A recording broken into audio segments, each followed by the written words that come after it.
In the vibrant village of Kwando, nestled in the lush Volta region of Ghana, lived a young man named Kwame.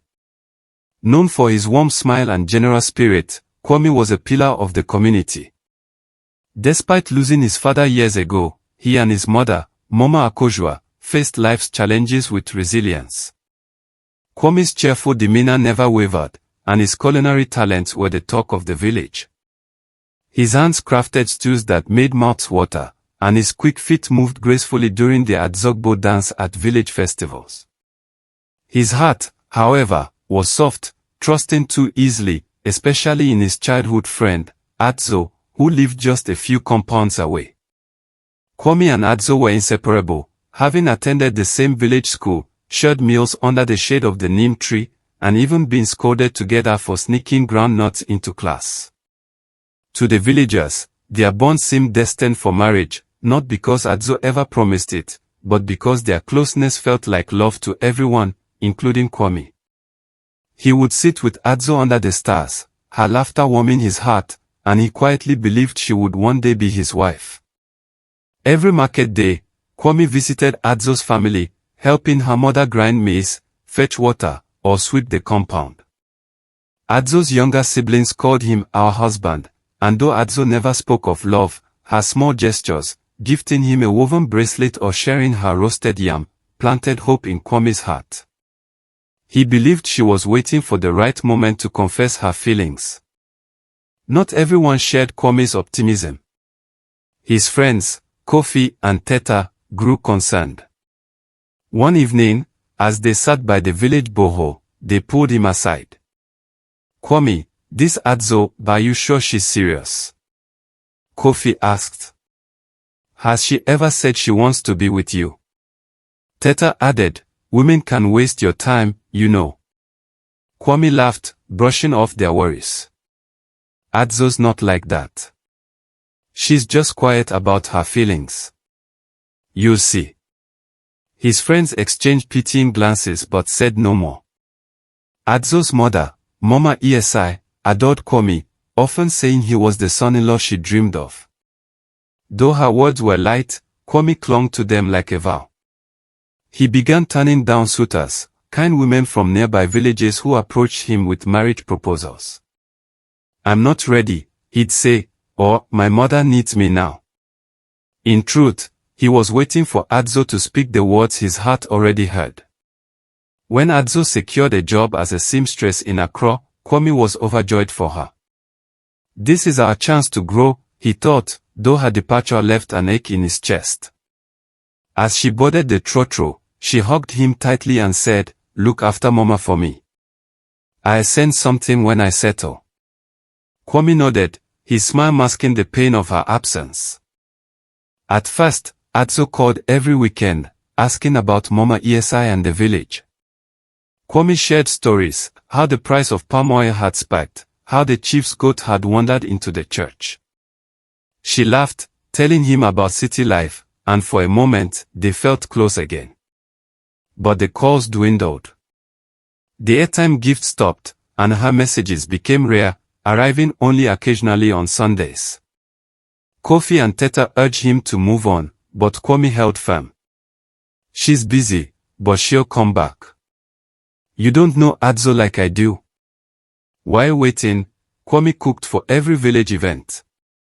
He stirred banku for Kofi's cousin's wedding, grilled tilapia for Teta's sister's engagement, and even prepared fufu for ESI, the girl who once teased his cooking during a school competition. He worked tirelessly, the smoke from firewood stinging his eyes, but he never complained. His heart believed his day would come, and others would cook for him as he had for them. Suitors continued to approach. A nurse from Ho, named Abina, came with her family, praising Kwame's kenki at the festival. Mama Akojua was thrilled. Abina's job was stable, and her family was respected. But Kwame asked for time, later saying his heart wasn't ready. Then came Moyoli, a teacher who admired Kwame's kindness. Kwame gently declined, saying, "My spirit hasn't agreed." The village whispered he was too picky for a boy whose mother sold kenki by the roadside, but Kwame didn't care. He remembered how Adzo shared her water with him during long walks and how she once defended him against a bully at the market. Love is patient, he told himself. Kwame continued cooking for every wedding in Kpando, rising before dawn to pound yam, roast peppers, and stir pots of groundnut soup. His joy came from seeing others celebrate, even as his own hopes flickered. His mother grew worried, hearing gossip that Kwame was too proud or waiting for Adzo's spirit. One day, she asked, "Are you still waiting for her?" Kwame replied softly, "I'm not waiting, Mama. I'm just not ready for anyone else." One Saturday, Kwame joined the women cooking for a wedding in the village. The bride, Alma, was new to Kpando, and though Kwame didn't know her well, he offered to help, as always. He laughed with the other cooks, stirring egusi soup and singing youth songs, unaware that his world was about to collapse. As he chopped onions, his friend Kofi rushed in, dropping a bucket of water in shock. "Kwame, come with me," he said urgently. Puzzled, Kwame followed him to a quiet corner. "Do you know who Oma is marrying?" Kofi asked. Kwame shrugged, smiling. "No, but as long as she's happy," Kofi cut him off. "It's Adzo." The world went silent. Kwame's smile faded. "Adzo's in Accra," he said, shaking his head. Kofi sighed. "She came back 2 days ago. They are doing the knocking ceremony today." Kwame ran to Adzo's family compound, his heart pounding. The gate was open, filled with laughter and music. Adzo stood in a vibrant Ken dress, adjusting her head wrap as her aunts fussed over her. "Adzo," Kwame called. She turned, her eyes wide with surprise. "Kwame, what are you doing here?" she stammered. "Is it true? You're getting married?" She looked away, embarrassed.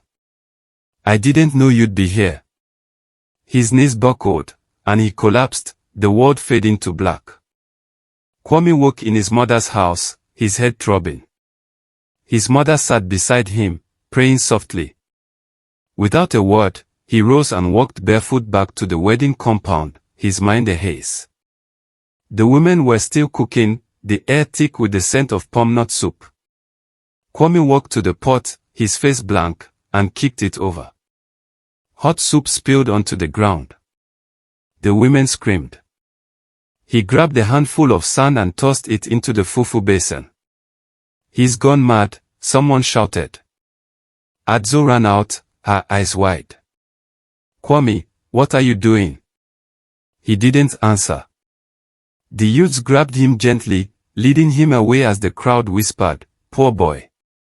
He thought she loved him." The village buzzed with the story of Kwame, the boy who cooked for everyone, ruining Adzo's wedding feast. Children reenacted the scene, and elders shook their heads. "This kind of heartbreak is not ordinary," they said. At home, Kwame sat silently on a stool, staring at nothing. His mother begged him to speak, but he remained a shadow, unmoved by her tears or Kofi's pleas. Adzo visited the next evening, dressed simply, her face heavy with guilt. "Kwame, I didn't mean to hurt you," she said. "We were just friends. I thought you knew." Mama Akojua, overhearing, snapped, "Friends. You let him cook for your family, care for your mother, and you never told him you didn't love him. You used his heart like a rag." Adzo looked down, ashamed. "I'm sorry," she whispered. Kwame met her eyes briefly, then walked into the house and shut the door. Kwame withdrew from village life, avoiding weddings and markets. His laughter faded, and his mother watched helplessly as he became a ghost of himself. One day, he saw a widow, Madame Dzaifa, weeping for her sick son, unable to afford medicine. Without hesitation, Kwame gave her the little money he had and walked away. Slowly, he began helping his mother at her kenki stall again, though his smile was rare. A woman named Eninam, a trader from Hoho, started buying kenki daily. She had heard of Kwame's cooking and teased, "Your kenki is a blessing to my stomach." Kwame managed a small smile. "If you don't mind the smoke, come back tomorrow." Eninam returned daily, her kindness steady but gentle.